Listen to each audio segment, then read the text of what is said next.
Merci de prendre le rendez-vous de l'actualité sur Eden TV. Mesdames et messieurs, bonjour et bienvenue dans ce journal. Au sommaire, devenu Renaissance nationale depuis samedi dernier, le bureau exécutif national du parti, présidé par Claudine Afiavi-Prudencio, a fait des mises au point sur l'idéologie de cette formation politique. Les détails dans un instant. Dégradation des voies à Abomey-Calavi, le calvaire des usagers du tronçon. CEB FCCAM se poursuit. On en parle également dans cette édition. Et puis, en Ouganda, la loi anti-homosexualité est examinée par la Cour constitutionnelle, une loi très critiquée par les Nations Unies et les pays occidentaux.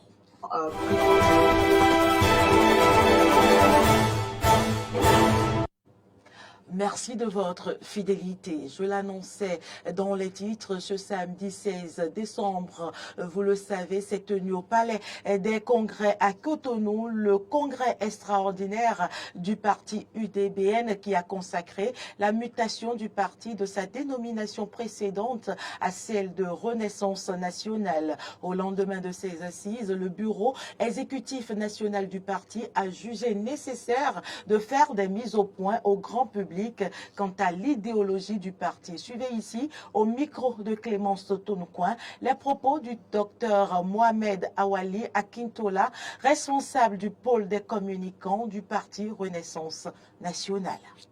Il faut d'entrée rappeler que l'UDBN était un parti à ancrage national, régulièrement enregistré au ministère de l'Intérieur et de la Sécurité publique, disposant de toutes les structures fonctionnelles et répondant à tous les critères exigés par la charte des partis politiques et le code électoral en vigueur en République du Bénin. C'est d'ailleurs ce qui justifie sa participation régulière aux élections communales de 2020 et aux élections législatives de 2023 en République du Bénin. Revenant à la question de l'idéologie, je voudrais vous dire, chers compatriotes béninoises et béninois, que notre parti politique Renaissance nationale a adopté une idéologie socio-libérale avec un ancrage nationaliste. Cette idéologie vise à combiner la liberté économique avec le progrès social en valorisant la nation béninoise et ses valeurs et ressources. Une approche, il faut le dire, particulièrement pertinente dans le contexte béninois. De façon spécifique, 6 points en découlent. Renaissance nationale croit fermement en la liberté économique comme moteur de croissance et d'innovation. Cette philosophie est cruciale pour un pays comme le Bénin, où le développement économique et la stimulation des investissements sont essentiels. En encourageant l'entrepreneuriat, la création d'emplois et l'innovation, le parti vise à stimuler la croissance économique tout en respectant la liberté individuelle. Tout en favorisant la liberté économique, Renaissance nationale s'engage également à promouvoir la justice sociale. Cela implique d'investir dans les programmes éducatifs, de santé et de logement de qualité pour tous, assurant ainsi que chaque citoyen béninois ait la possibilité de réussir indépendamment de son origine sociale ou économique.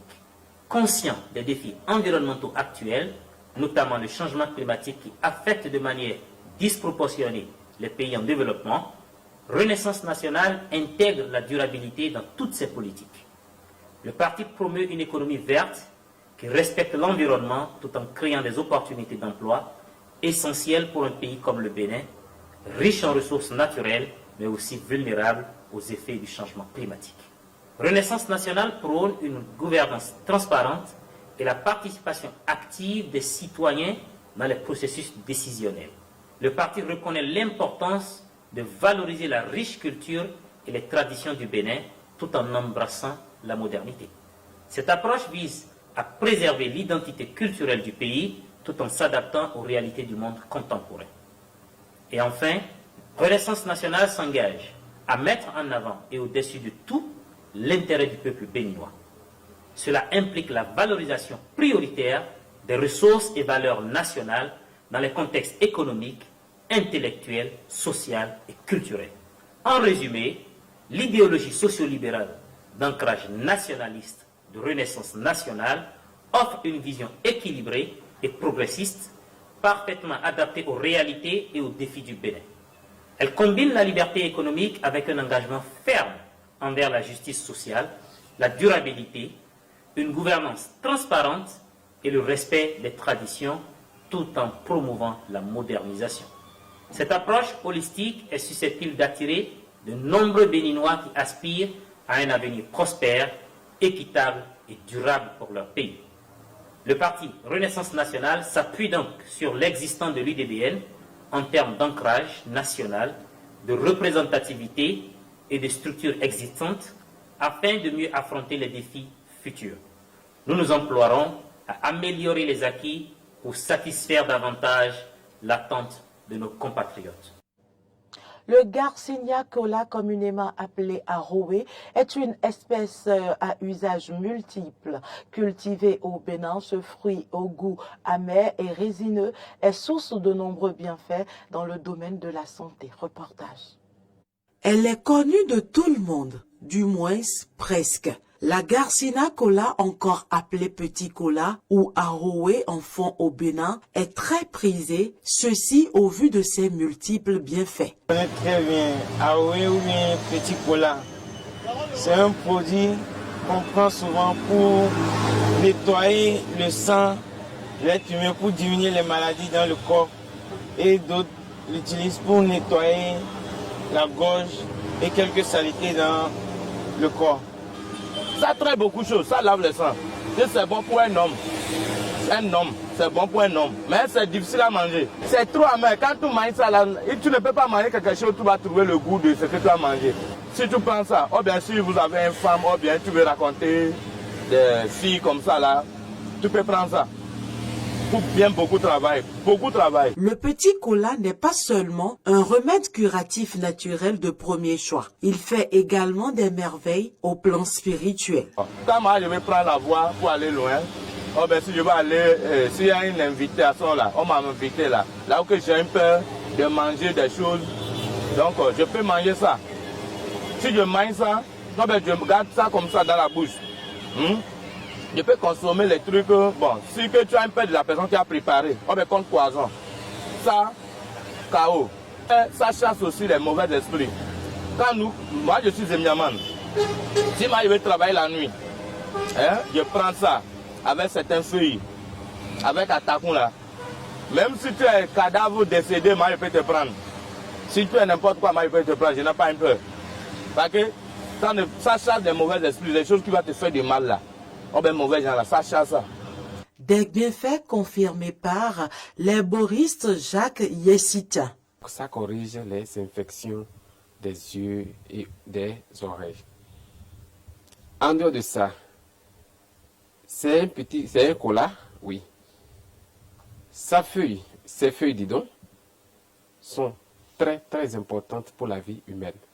Un enfant qui n'allait pas à la selle, si nous prenons ces feuilles, ajoutez simplement le kesu communément appelé et qu'on chauffe, on donne à cet enfant, il va normalement à la selle. Et le fait qu'il se chauffe de lui-même cesse. C'est-à-dire, ça corrige les problèmes d'infection.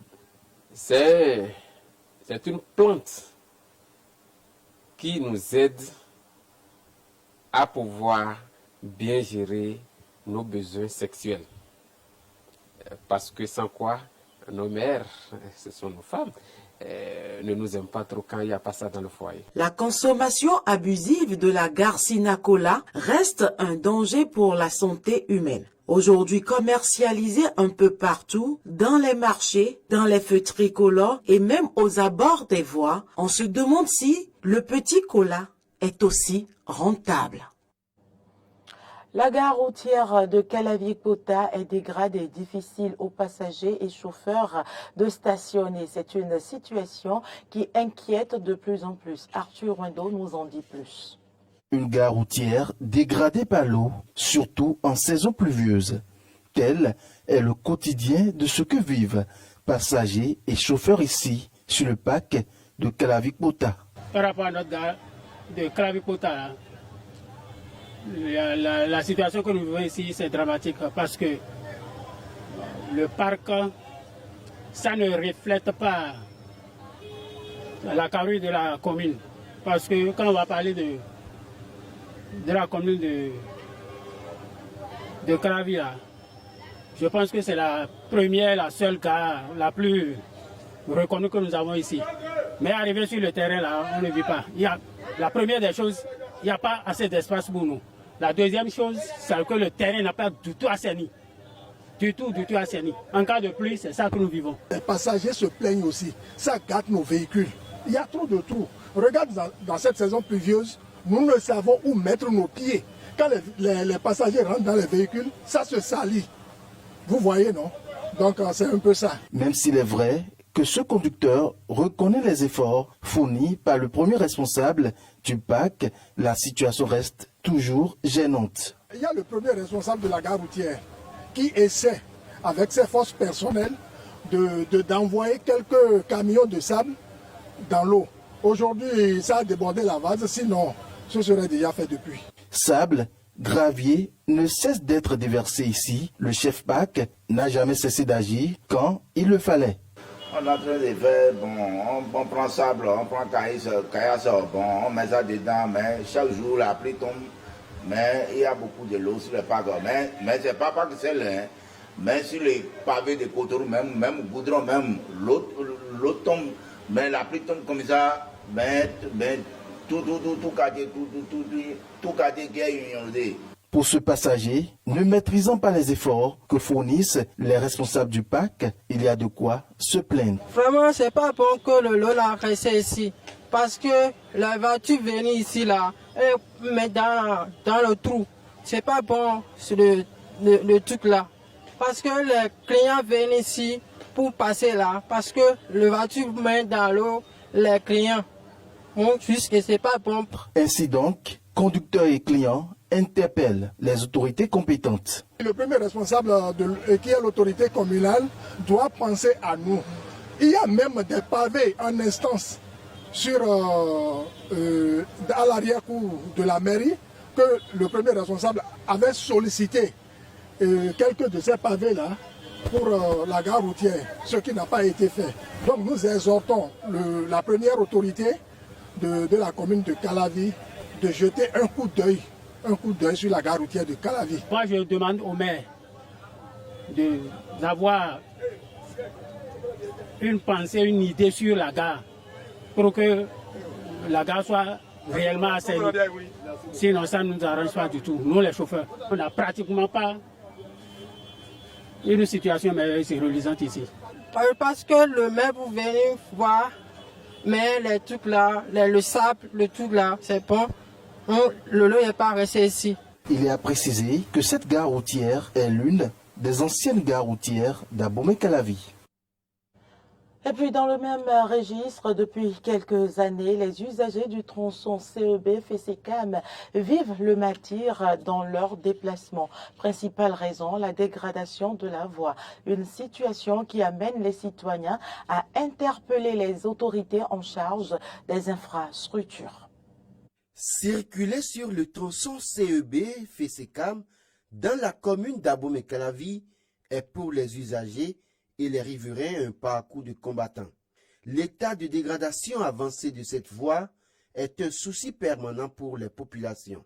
Tout est dégradé, on ne peut plus passer s'il y a plus du moins ça, on ne peut plus passer, tout est dégradé et les piétons, y compris également les motocyclistes, on ne trouve pas assez pour passer. La voie, elle n'est pas du tout praticable. Surtout en saison pluvieuse, elle n'est pas du tout praticable.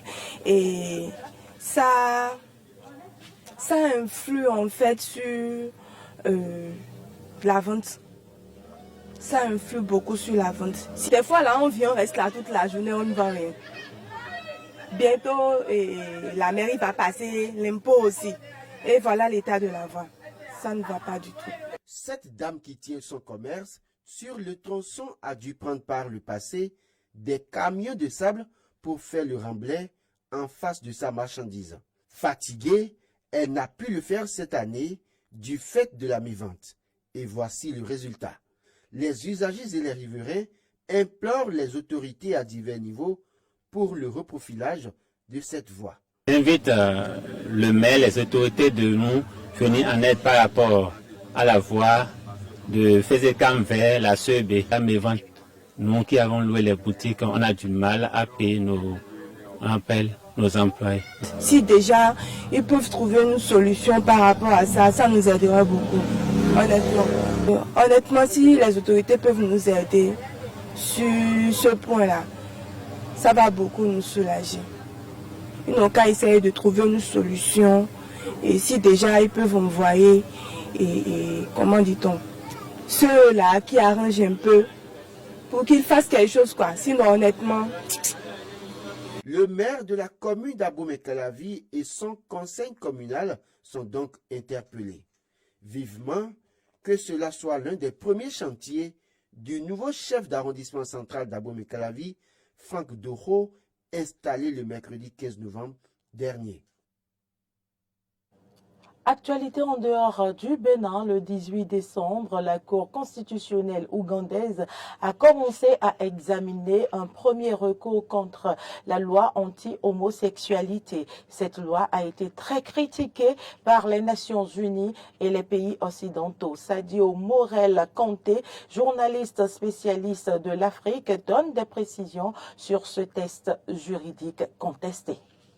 Le contenu est que cette loi va réprimer jusqu'à la peine de mort allégée en prison à vie pour des gens qui seront pris en flagrant délit d'actes homosexuels.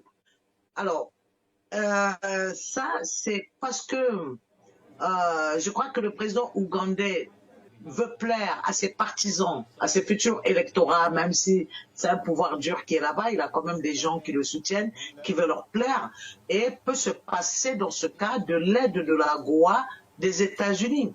Et beaucoup d'Africains pensent aujourd'hui que les aides extérieures ne développent pas un pays.